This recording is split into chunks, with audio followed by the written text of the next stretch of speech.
Tuhan bersamamu. Dan bersama rohmu. Inilah Injil suci menurut Santo Lukas. Dimuliakanlah Tuhan.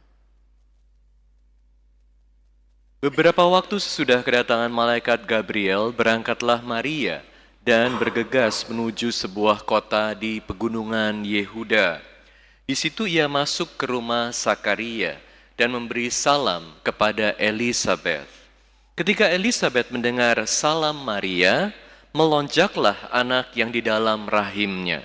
Dan Elisabet pun penuh dengan Roh Kudus, lalu berseru dengan suara nyaring, "Diberkatilah engkau di antara semua perempuan, dan diberkatilah buah rahimmu. Siapakah aku ini, sampai ibu Tuhan datang mengunjungi aku? Sebab sesungguhnya ketika salammu sampai di telingaku, anak yang di dalam rahimku melonjak kegirangan. Berbahagialah ia yang percaya, sebab firman Tuhan yang dikatakan kepadanya akan terlaksana." Demikianlah Injil Tuhan. Terpujilah Kristus. Berbahagialah ia yang percaya, sebab sabda Tuhan yang dikatakan kepadanya akan terlaksana. Coba ulang bersama saya. Berbahagialah ia yang percaya, sebab sabda Tuhan yang dikatakan kepadanya akan terlaksana. Sekali lagi, berbahagialah ia yang percaya, sebab sabda Tuhan yang dikatakan kepadanya akan terlaksana. Pagi hari ini saya mau mengajak Anda sekalian untuk merenungkan tema pengharapan yang tidak mengecewakan. Pertama, saya mau mengajak Anda untuk melihat kekuatan pengharapan. Kedua, pengharapan yang mengakar pada iman. Dan ketiga, pengharapan yang dipenuhi dengan kasih, dipenuhkan dalam kasih. Pengharapan ini satu hal yang luar biasa. Pengharapan selalu memberi kekuatan kepada kita. Selama masih ada hidup, masih ada pengharapan. Karena kalau kita masih diberi waktu oleh Tuhan untuk hidup, berbagai hal baik bisa terjadi dalam hidup kita. Selama masih ada pengharapan, juga masih ada hidup. Karena kalau kita masih berharap, kita masih akan terus berusaha. Oleh karena itu, kita harus hidup dengan pengharapan. Sayangnya, di zaman sekarang banyak PHP, pemberi harapan palsu. Kan Natal makin dekat. Harusnya Natal adalah menjadi saat yang sangat indah buat keluarga kita. Karena di saat Natal banyak janji yang harusnya dipenuhi. Sayangnya sekali lagi zaman sekarang banyak yang PHP, udah janji, "Ma, aku akan pulang untuk rayakan Natal bersama Mama." Udah ditunggu-tunggu, tiap hari dihitung berapa hari lagi sebelum aku ketemu anakku. Sayangnya PHP, nggak terjadi. Ngabarin aja enggak, apalagi datang. Papa bilang mau kasih hadiah sama aku. Sayangnya PHP. Udah ditunggu-tunggu hadiahnya. Sampai hari Natal nggak ada hadiahnya. PHP. Dan ada banyak harapan lain dalam hidup kita yang kita udah tunggu-tunggu tidak terjadi. Kabar gembiranya adalah puji Tuhan, Yesus selalu lahir tanggal, kita rayakan Natal selalu tanggal 25 Desember, nggak pernah ditunda sama gereja, ya, nggak pernah ditunda 1 minggu, 2 minggu, 1 bulan, selalu kita rayakannya tanggal 25 Desember. Tentu ini berarti bahwa buat kita Natal adalah kepenuhan janji Tuhan. Tuhan lahir dalam hidup kita. Tuhan lahir dalam hati kita. Kita semua diundang untuk membuka hati kita menjadi palungan Tuhan. Dan janji Tuhan buat kita adalah, kenapa Dia mau lahir buat kita? Kenapa Allah yang luar biasa mau lahir sebagai manusia? Dikatakan dalam Yohanes 10 ayat 10, Aku datang untuk memberi hidup dan hidup yang berkelimpahan. Jadi kalau kita mendengar sabda Tuhan, janji Tuhan adalah supaya hidup kita menjadi hidup yang berkelimpahan, hidup yang indah, hidup yang bermakna. Pertanyaan besarnya, Anda percaya gak? Percaya gak? Tadi dikatakan, berbahagialah ia yang percaya, karena sabda Tuhan yang dikatakan kepadanya akan terlaksana. Oleh karena itu, karena kita sudah mendengar, sabda Tuhan adalah, Aku datang untuk memberi hidup dan hidup yang berkelimpahan. Nah, kita harus percaya bahwa sungguh Tuhan mau supaya kita semua punya hidup yang indah. Tidak ada satu situasi dalam hidup yang begitu gelap, yang begitu berat, yang bisa menghancurkan pengharapan kita pada Tuhan. Kalau kita hidup dengan percaya, hidup dengan iman. Makanya harapan yang tidak mengecewakan ini mengakar pada iman, mengakar pada kepercayaan. Hari ini kita belajar dari dua wanita yang mengandung. Bunda Maria sedang mengandung. Dia baru saja mendapat kabar gembira dari malaikat Gabriel. Walaupun mengandung muda, dengan segala kesulitannya, dia cepat-cepat pergi untuk mengunjungi saudaranya Elizabeth yang juga sedang mengandung. Udah mengandung, udah ada umur, dan sedang sebentar lagi siap untuk melahirkan anaknya Yohanes.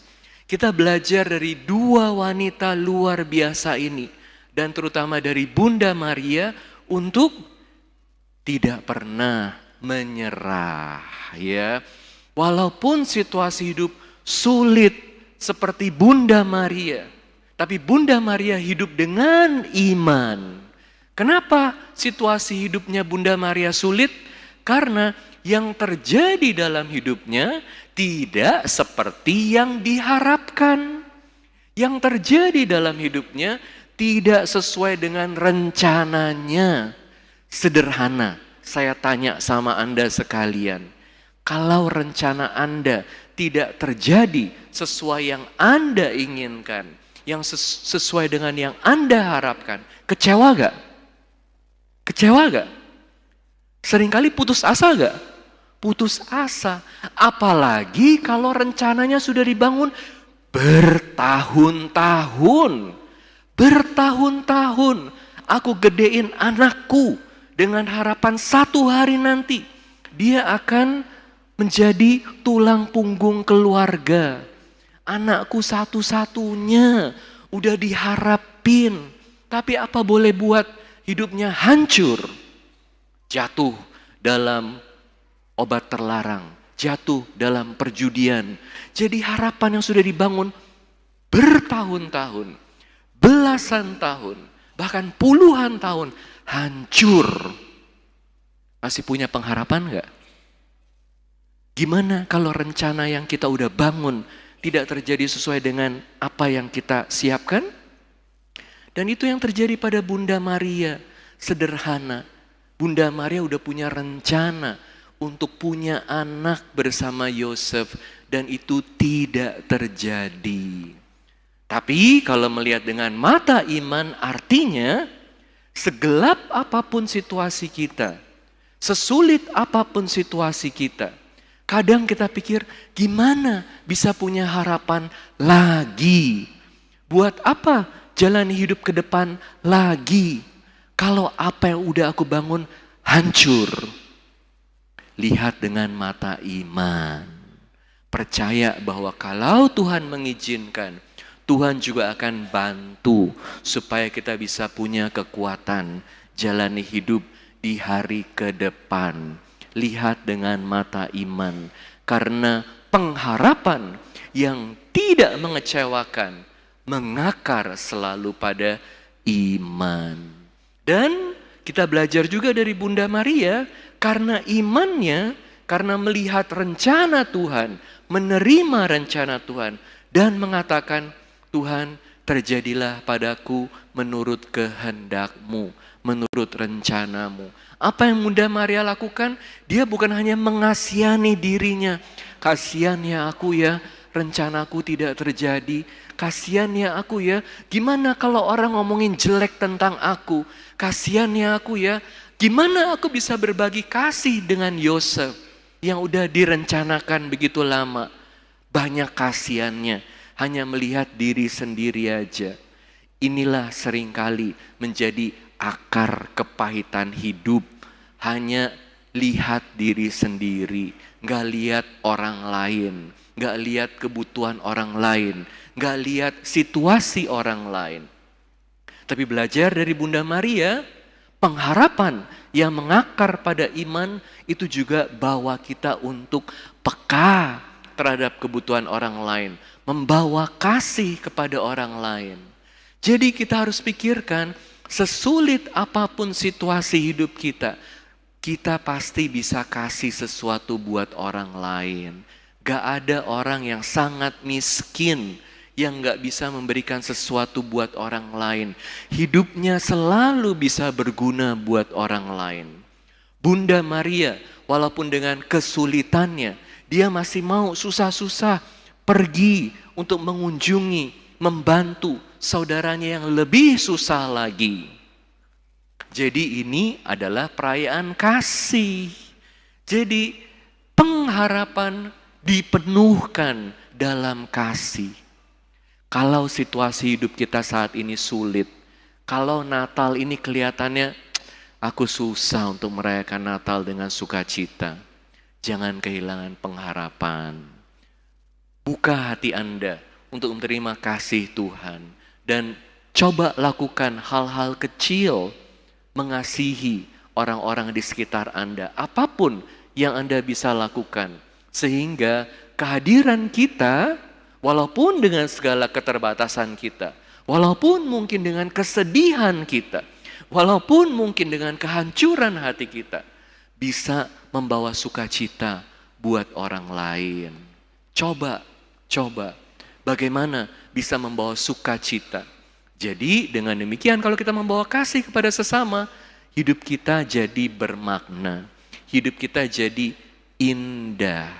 Kita belajar untuk merayakan kasih. Kita belajar untuk hidup sesuai dengan sabda Tuhan. Karena sabda Tuhan katakan, aku datang untuk memberi hidup yang berkelimpahan. Kesulitan hidup bukan halangan untuk bisa merayakan hidup. Salah satu contoh orang yang luar biasa namanya Pietro Molla. Pietro Molla. Dia ini sangat diberkati, si Pietro, karena dia ini sempat datang ke kanonisasi istrinya. Istrinya ini jadi santa, luar biasa ya. Bisa punya istri jadi santa dan dia bisa hadir dalam acara di mana istrinya itu diumumkan sebagai santa, luar biasa. Nama istrinya adalah Gianna Molla. Gianna Molla. Bagaimana istrinya bisa jadi santa? Istrinya bisa jadi santa ini karena dia orang yang luar biasa. Tentu semua santa luar biasa ya. Semua santa ini hidupnya luar biasa. Kalau bisa diangkat oleh gereja menjadi santo atau santa, ini artinya hidupnya selalu luar biasa. Nah, dia punya istri itu waktu hamil anak keempat. Gianna adalah seorang dokter spesialis anak, ya. Dikanonisasinya baru tahun 90-an, ya. Jadi deket sama hidup kita, situasi hidupnya. Nah, dia dari dokter spesialis anak, kemudian waktu hamil itu ada satu kondisi di mana dokter bilang kamu harus pilih hidup kamu atau anak kamu. Tapi karena dia sayang sekali sama anak yang ada di kandungannya, dia bilang, aku pilih anakku, dia harus hidup. Jadi dia bawa anaknya ini di rahimnya dengan resiko hidupnya sendiri. Akhirnya dia jalani operasi sesar waktu anaknya cukup gede. Anaknya lahir dengan sehat, tapi si Gianna 1 minggu kemudian mengalami komplikasi dan meninggal. Jadi ini adalah satu tindakan kasih yang luar biasa. Dia pilih anaknya. Ada banyak ibu yang gak bisa lakukan seperti ini. Makanya aborsi itu dosa besar. Ya, harus selalu diakuin kepada Romo dalam pengakuan dosa. Dan itu dicatat ada berapa kasus aborsi. Ya, nah jadi Gianna ini luar biasa sebagai wanita. Tentu buat Pietro ini gak gampang. Dia sangat mencintai istrinya. Dan gimana mau besarin anak-anak tanpa istrinya? Tetapi Pietro tidak kehilangan pengharapan. Walaupun ini menghancurkan hatinya, kehilangan istri yang sangat dia cintai. Tapi Pietro terus bersandar kepada Tuhan. Terus berharap dan hidup dengan iman yang kuat. Jadi ini yang menjadi sumber kekuatan buat dia. Dan dia terus mengasihi anak-anaknya. Anak-anaknya tumbuh besar luar biasa, bukan tanpa kesulitan, tetapi semua bisa menjalani hidup dengan baik. Belakangan ini anaknya yang lahir dari istrinya saat istrinya meninggal, itu dia buat tulisan dan buat kesaksian. Dia tulis bagaimana papanya ini adalah pribadi yang luar biasa. Dan kalau nggak ada papanya, Pietro, mamanya ini nggak tahu bisa jadi suci atau enggak. Maksudnya inspirasi papanya ini luar biasa membimbing istrinya supaya jadi orang yang kuat, yang bisa mencintai anak-anak secara luar biasa, mencintai Tuhan dan hidup penuh dengan iman. Jadi walaupun dia jalan hidupnya sendiri sebagai ayah, sendiri besarin anak-anaknya, dia menjalani hidup dengan sangat baik. Dan anak-anaknya bilang, walaupun papa kita ini belum dinobatkan jadi santo, buat kita semua dia adalah orang suci yang selalu menjadi teladan yang luar biasa. Dan kehadiran papanya membawa hidup menjadi hidup yang indah. Sebagai perayaan iman, pengharapan, dan kasih dalam hidup. Semoga Natal ini menjadi Natal yang indah buat kita semua. Terus berharap, jangan pernah putus asa.